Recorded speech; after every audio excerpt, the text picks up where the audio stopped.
Right now, we want to welcome in Mobile Public Safety Director James Barber, who joins us now live in studio. And Director Barber, thank you again for being here, sir. All right, well, thank you for having me, Byron. Let's get right to it. Biggest takeaway for you from last night's virtual town hall meeting? You know, I guess the biggest takeaway was that there's a lot of concerns about policing, a lot of misunderstanding about 21st century policing and what we do today, and a lot of concern about our policy and procedure, especially in the sense of how use of force is applied. All right, so tell us about that. We've already heard from Chief Batiste that they're not teaching chokeholds in the academy these days. So what is MPD approved as far as restraints are concerned? Well, you know, we have two different levels of force. One of them is less lethal force, and so that's where a lot of the contentious, what we're hearing that's been very contentious, is the use of these chokeholds or strangleholds. And what we've heard is a lot of people say to ban those in less lethal situations. And I think you're hearing law enforcement actually respond, because we're actually in agreement that that type of hold should not be used in less lethal type force situations. But in lethal type situations, you're going to use the chokehold.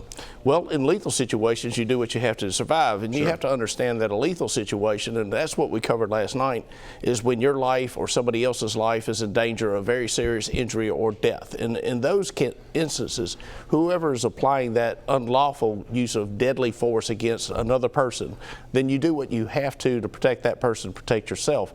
But in the instance like we're talking about today, to where lethal force is applied in situations of arrest or post-arrest or post, you know, where they're handcuffed, those are definitely situations where law enforcement can agree that that is inappropriate. I think most law enforcement officers that watched what happened in Minneapolis are in agreement that that should not have happened. What changes do you see in the dialogue you've had since 2 Sundays ago with other members of the community? What changes do you see ahead as far as training for MPD officers, current and future? You know, I see a lot of opportunity, I think, to have dialogue, and I've always said that, you know, when we finally learn to stop talking at each other and stop talking about each other and start talking to each other, and if we never look beyond the uniform and look beyond the color of skin, then we'll find that we're all so much more alike than we are different. And when that moment comes, we can truly have dialogue, and we can find those mediums, and we can remove myth and replace them with fact. We can take away suspicion, replace it with trust, and we can take away the hatred and anger that we see and replace that with respect and love for your neighbor. And so I do see where law enforcement will give more emphasis on bias-based profiling, certainly more emphasis on less lethal tactics, what's forbidden and what's not, and how do we bridge that gap between the legitimate trust of the community and what we're seeing today, which is certainly not the trust of the community. All right, let's talk about trust in the community. Will MPD be more transparent and more forthcoming when it comes to body cam video and the public's right to know?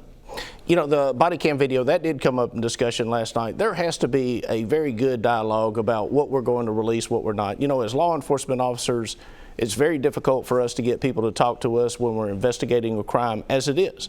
It would be almost impossible if they thought their statement was going to be displayed on the 6 o'clock news. And so, you know, we're capturing images of people that are innocent until proven guilty. We're capturing innocent people, period. We're certainly capturing, you know, victims of crime. We're capturing witness statements. But I do think there is a middle ground, that people that have standing to look at or to receive copies of that video should be released. But it should not just be an open records that anybody with curiosity or want it for entertainment purposes just get a hold of body cam video.